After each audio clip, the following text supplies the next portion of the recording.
As recent as last week Saturday, we have our youngest set of twins coming in.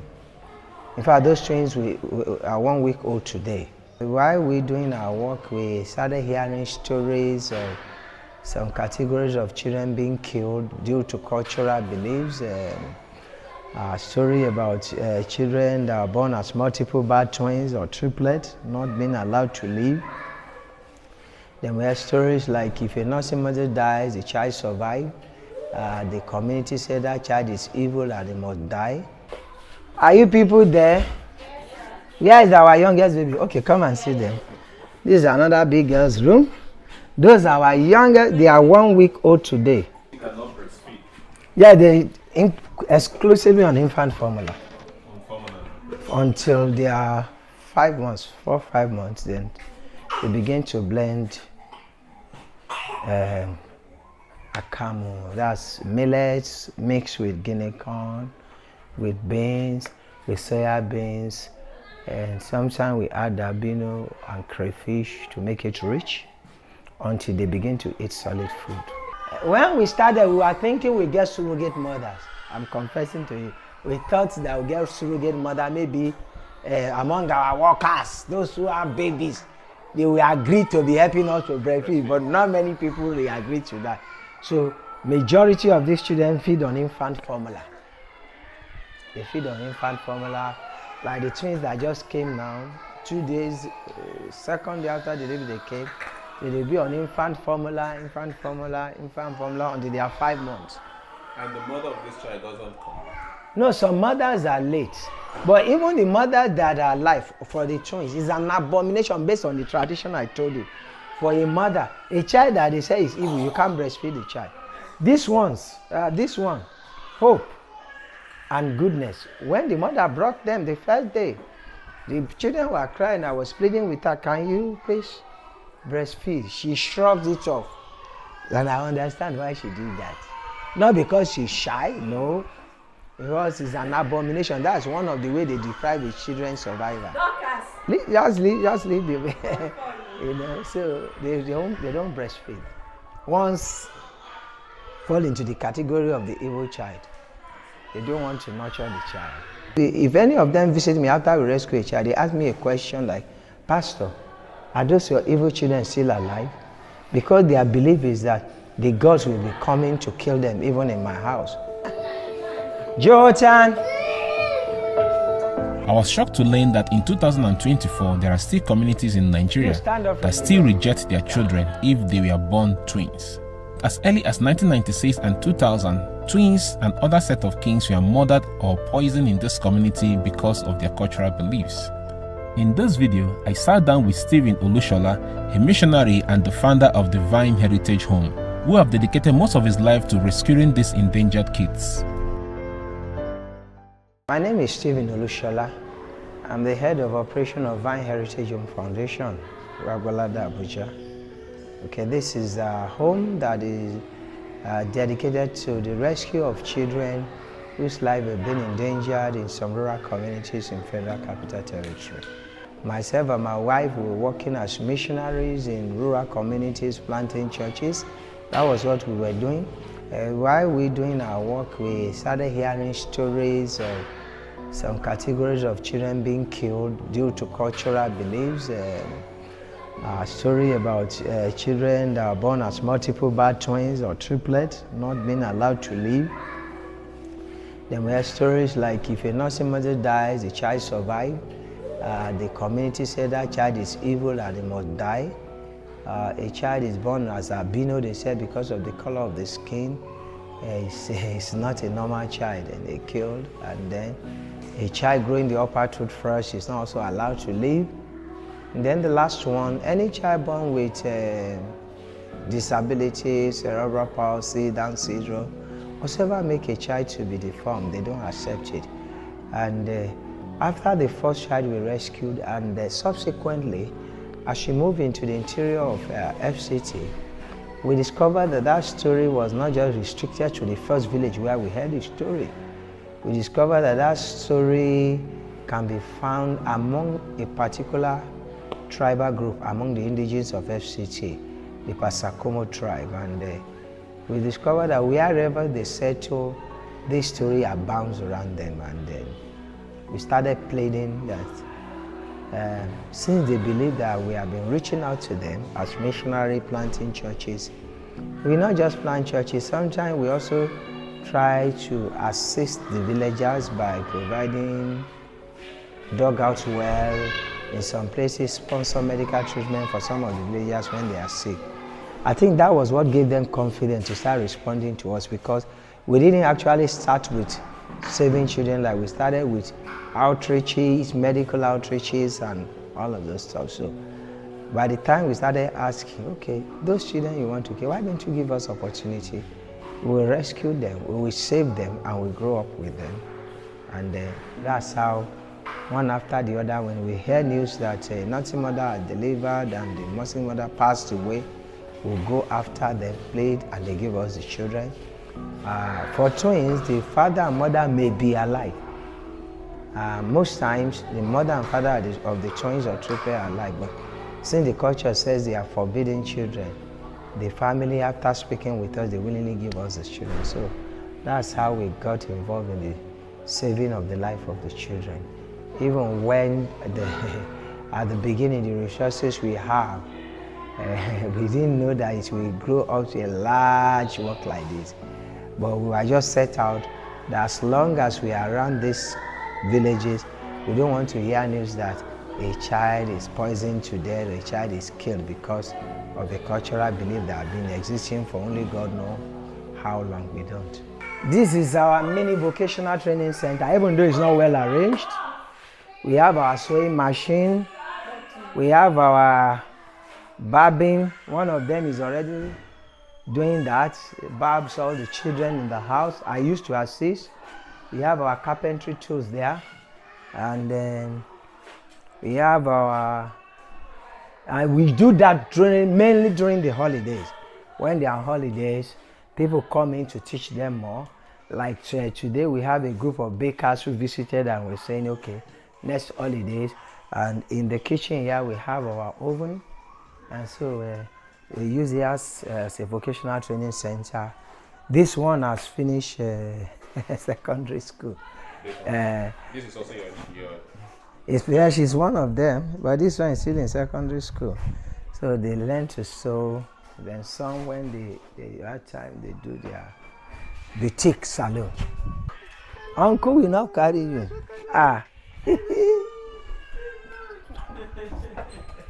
Dominion, stand up now. What is the meaning of that? Stand up and walk on your feet. Okay, this is our children unit, toddlers and babies. They are here. This is their unit. We have 8. We have 8 here.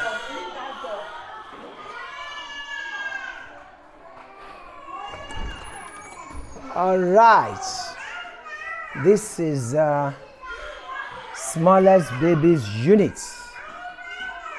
Here we have our infants.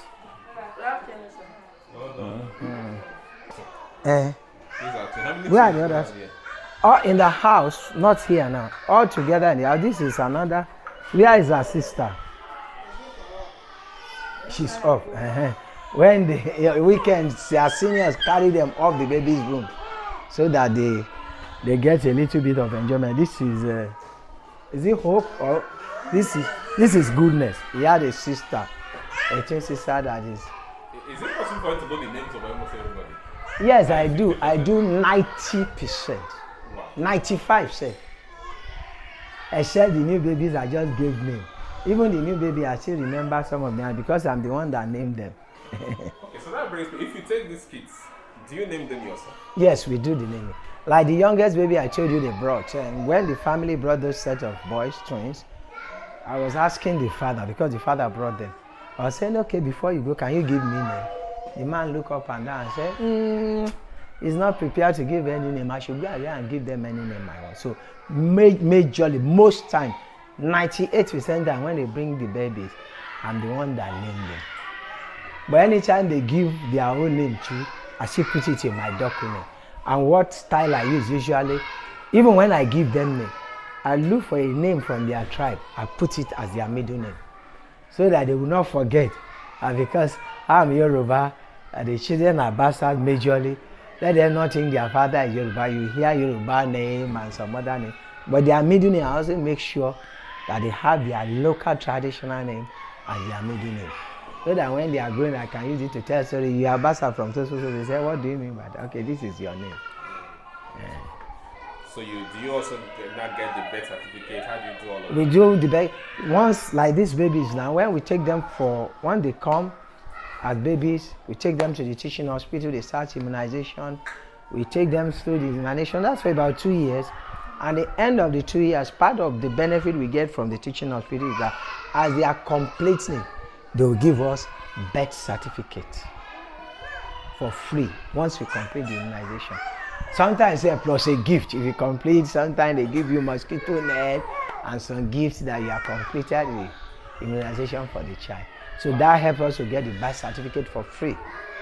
But how do you handle issues of feeding this? Because that means the mother is not there to breastfeed this child. Yes. How do you handle it? When we started, we were thinking we get surrogate mothers. I'm confessing to you. We thought that we get surrogate mother maybe among our workers, those who have babies. They will agree to be helping us to breastfeed, but not many people will agree to that. So majority of these children feed on infant formula. They feed on infant formula. Like the twins that just came now, 2 days, second day after the delivery they came, they'll be on infant formula until they are 5 months. And the mother of this child doesn't come. No, some mothers are late. But even the mothers that are alive for the twins is an abomination based on the tradition I told you. For a mother, a child that they say is evil, you can't breastfeed the child. This one, hope and goodness. When the mother brought them the first day, the children were crying. I was pleading with her, can you please breastfeed? She shrugged it off. And I understand why she did that. Not because she's shy, no. Because it's an abomination. That's one of the ways they deprive the children's survival. Just leave the you know, so they don't breastfeed. Once fall into the category of the evil child. They don't want to nurture the child. And so once they come in here, like this one, the mother still comes around. Even before they started eating. Have you seen her anytime she comes and say, I want? No, you won't even give a gift. You just say hi and then go. So infant formula until when they get to 5 months, and then we introduce pap, but the special pap mixed with soya beans, granola, crayfish, and other things. We blend it and we still add milk so that they can get weight in time. If you watch this video to this moment, I'd like you to take a few seconds to subscribe to the channel if you haven't done that. And please like this video most importantly. And what are your thoughts regarding this video that you're watching? I'd like you to comment below and let me hear what your thoughts are. Let's get back to the video. I love you. Oh, I love you. You want me to carry you? I like carrying children. I don't want to make people feel though. Any year ago, people feed them, they follow me.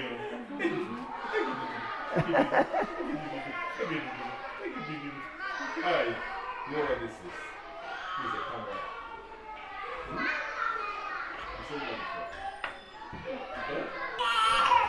What? What is it? What? Sorry, who beat you? It's okay. This one, I beat older. Stephen, stand up from the ground.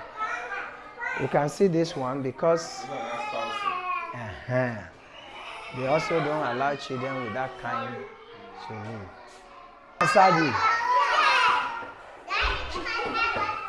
Come on, sir. Where is happiness? You should serve them. I've heard they like me serving them. Okay, serve us. Food. Okay, that's why they say come and serve us. You normally serve them. Oh my God. When daddy is at home, they like me serving because they know daddy serves better. Wow. You cannot go to the field to play ball. You break your glass. See, this one is sleeping. This is one of the boys' room. Okay, so these are for the grown-up. Is this a worker or one of the One of the grown-up is going to the university. He's writing jam. So like someone like this, at what age did you pick him? You know, amazingly, there are some, few of them come like, but let me say majority of the children come in as baby. 95% come as baby. Few of them come around 5. Maybe when they lost their mother or father, because they also have a culture that, like mothers, if their husband die, even though your boy is 5 years old, it's really difficult for them to carry their child to the new husband's house. So most of those children are hanging in the community with nobody taking care of them. So usually when they have the family come together and say, since your mother has been married, we don't want you to just hang around. They'll pick out those children and look for where they'll put them. Only few of them come at that about age 5. But 95% of my children come in as kids, as babies. These are a little bit more grown up ones. Yes, yes. You can see them. You have plenty football, Yeah. And then let's check one more room. This is another grown up one. Where are you running to?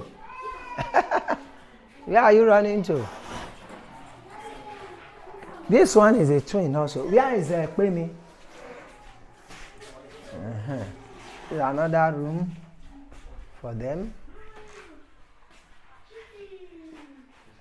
Good boy.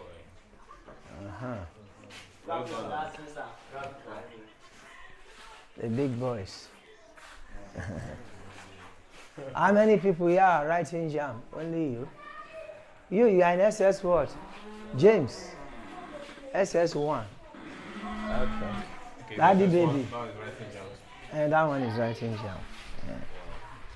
Yes, he finished last year. So he didn't score enough cut-off mark. I'm not giving you B-boy. Exam is starting on Monday.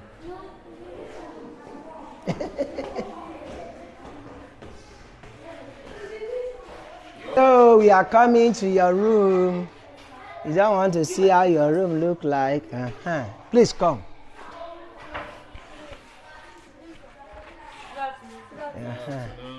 This is one room for the grown-up girl.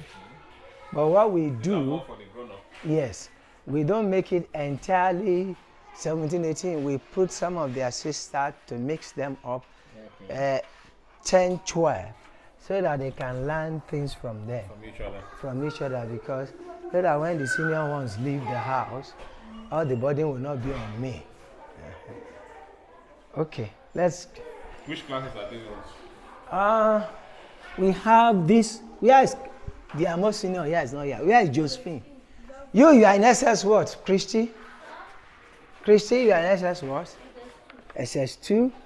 This one is in GS3. Abby, or SS1. Then Priscilla. You, what class are you? Comfort. GS1. You too, you are in GS1. GS2, Elizabeth. GS2, okay. Did I ask you to come up? Go down. These ones are more, you're already getting freer from them. Yes. Hey, Baruch, what are you doing upstairs?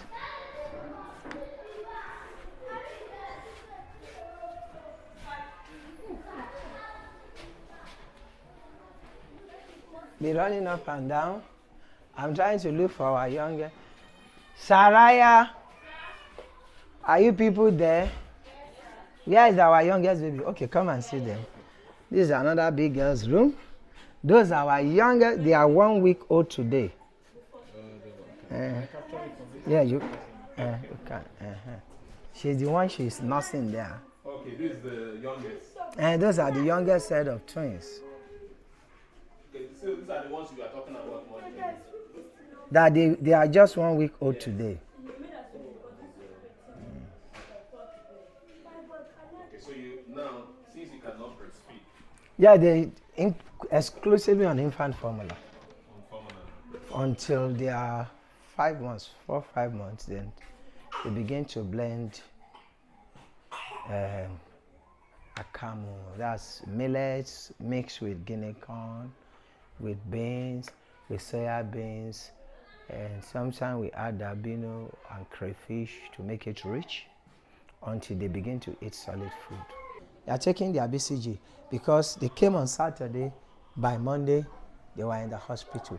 We also use that privilege to check for if they are SS or whatever, check for HIV, because we have one that is during routine immunization like that, he was discovered to be a sickler. But because they discover it early, if I tell you that it's an SS, you won't believe. He's doing excellently well, doesn't have crisis, because the hospital provides his medication for free and constantly sends for us to bring him for checkup. If the child is HIV, how do you handle that? You still take the child? We don't reject any child. How do you ensure that it doesn't transfer? With our workers, number one, they don't share cups, spoons, and then you let them know if there's anything that involves blood, their gloves should always be on. The one that we have is even grown up now, and is already aware of his status. And on his own, he goes to the hospital, take his medication. A boy every 3 months. When we started, we borrowed a property for 10 years. The missionary friend had a compound that had 2 bungalows, 2 bedrooms each. And when we started with the children work, finally in 2004, after the initial rescue, we were using that property. We were paying, I think we were paying about $350,000 per annum. And but the person tried for the first 6 years. We didn't pay 1 kobo. He gave us the compound for free. But after a week, we started paying. And then we were there until the place became too choked for us. And then we now moved. We have a small land in another community. In fact, the community where we rescued our first child. So we have that very big land there. And we went there. We started gradually with the help of few friends. We laid the foundation. We were struggling to build until a woman, I call it a God-sent woman, came, assisted, and we are still not finished the work. And then Christian Broadcasting Network came. They are in Wuse Zone 5. Altogether, in that former orders, we spent 18.1 million to finish about 14 bedrooms altogether. And CBN, that God-sent woman, and several other individuals, a little here, a little there, were able to complete the orders and fenced. So we were there too, and our number kept increasing. In fact, let me confess to you, sometimes I will pray to God, say, Lord, please now, this work is great. I don't want more children. Anytime I pray that prayer, it's like we see 5 new children coming in. So God said, but I've given you a task to save lives, so don't tell me that children should not come unless you want them to die. And then we were there like that until European Union came through Ambassador Katil Kassim, the former EU ambassador to Nigeria, and also saw our facility and was like, okay, we want to assist. And then they assisted us and give us new facilities. With all that we have done, in the recent time, I would like to say that the outright killing is almost zero now.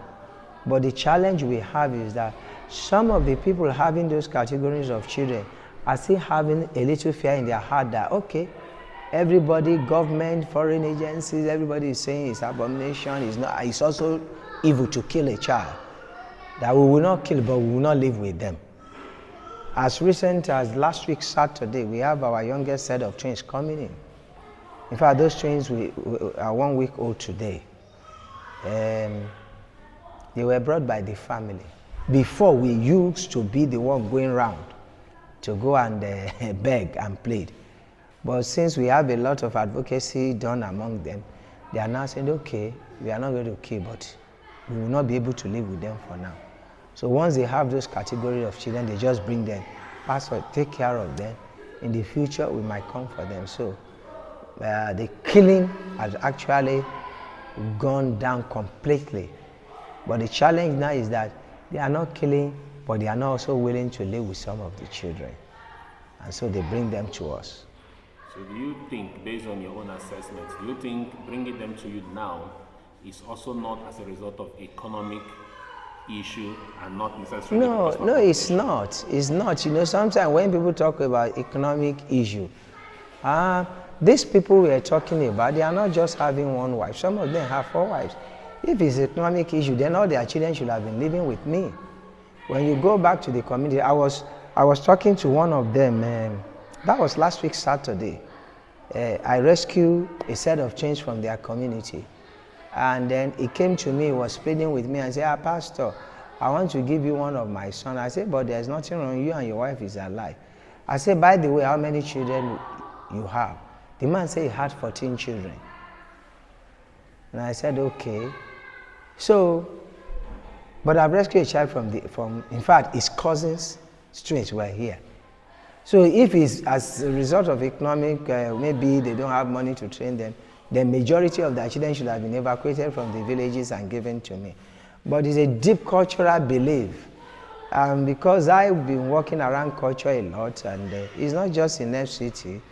I've gone to other parts of Nigeria and found some culture existing where they have some erroneous belief or tradition that endangers the life of children.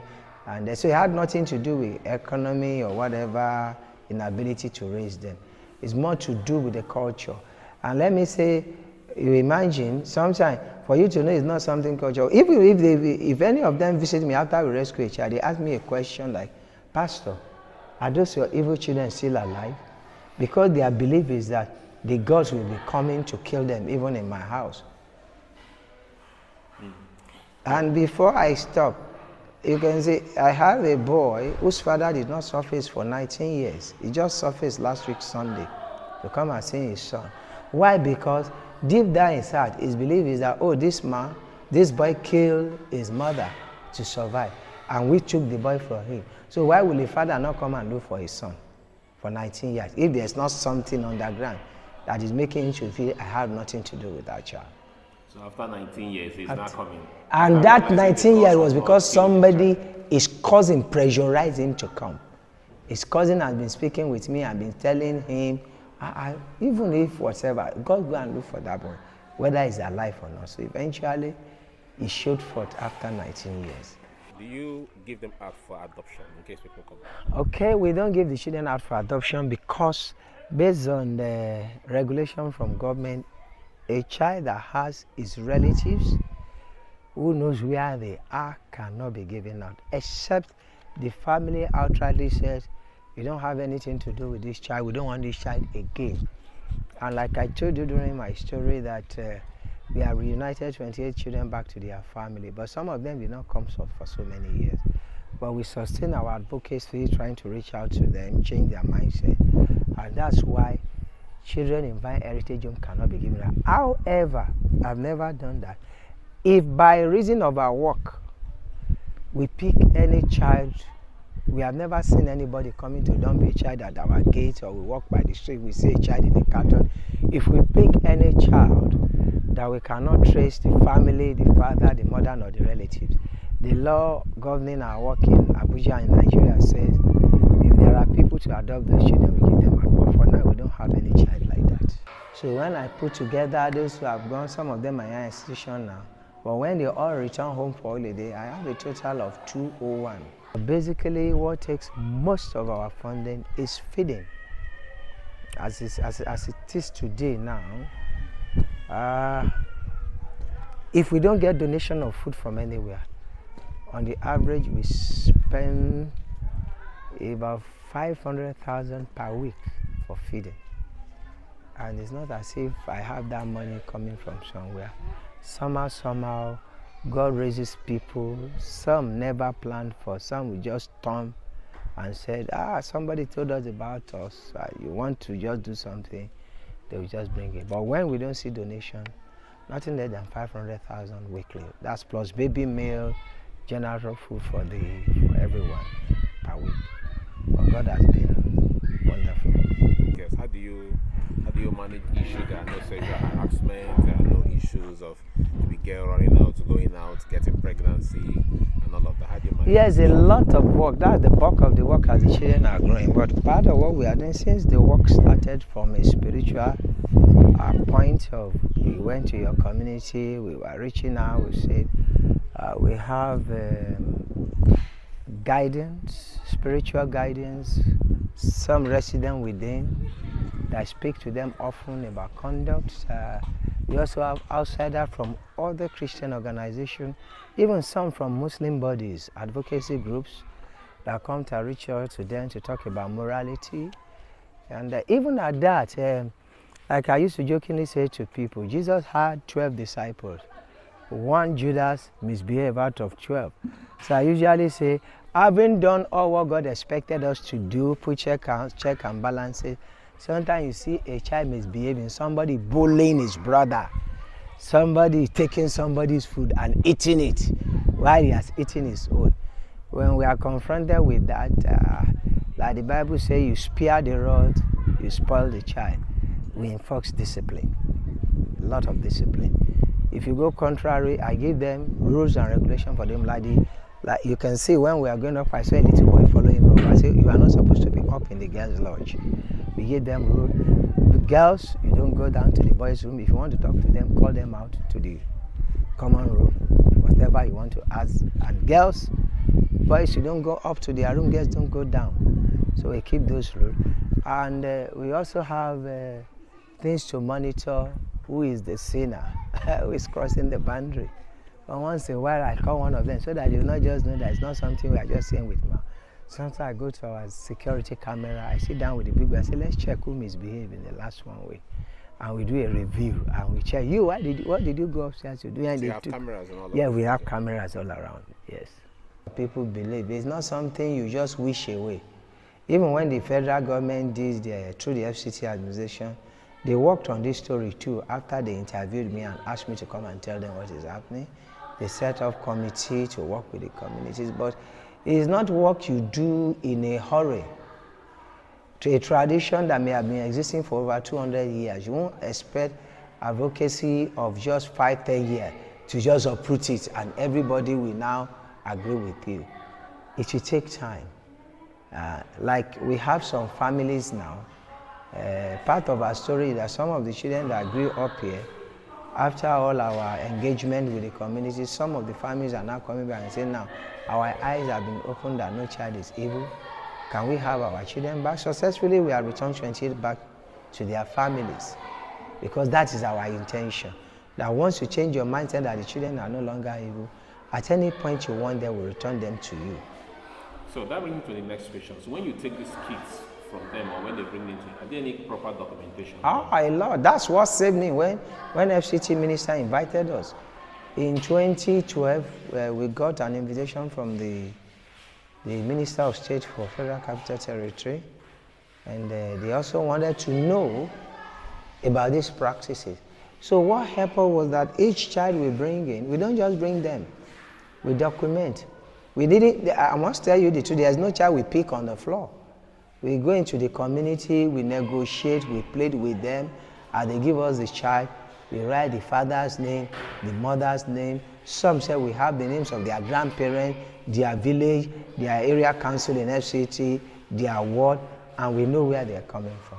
So all those documentation helped us, because if I didn't have this, when the minister called us to say, what are you doing? And what is this story about? I was able to pinpoint, oh, this boy is from this village, this girl is from that village, this is the grandparent, this is the... And they went, the minister committee went around and then discovered that they are not names that we created from nowhere. They are real names of Abuja indigenes, and they interviewed them and they confessed that yes, their children are here because of this reason and this reason. That report is still there in the office of the minister. So that documentation really helped us a lot. Like the one that I said, the father's office after 19 years. Wake me up anytime, tell me which village he comes from, I'll just tell you from so village. And because sometimes if they don't come for a long time, when they come, we may not even recognize their face. But once I ask you, you are from which village? I just go to my file. Okay, oh, you are looking for so child. Okay, see him there. If you find today's video interesting, what you can do is to support this heritage home because they're doing incredible work. Please check the description of this video. You'll find their account numbers there, whether in dollars or in Naira, as well as their phone numbers and other details. Could you imagine that many more of these kids are actually dying in this community because for the fact that some of them are still bringing their twins to this heritage home shows that this practice is still much alive in these communities. Of course, some of them bring, others may not bring, others may still live with the case, and others might just decide to follow the normal practice of this, letting these children to die. So I think it is very, very important that more advocacy and support needs to be done by the local and federal government agencies to totally eradicate this practice. Thank you so much for watching this video, and I'll see you guys in the very next one.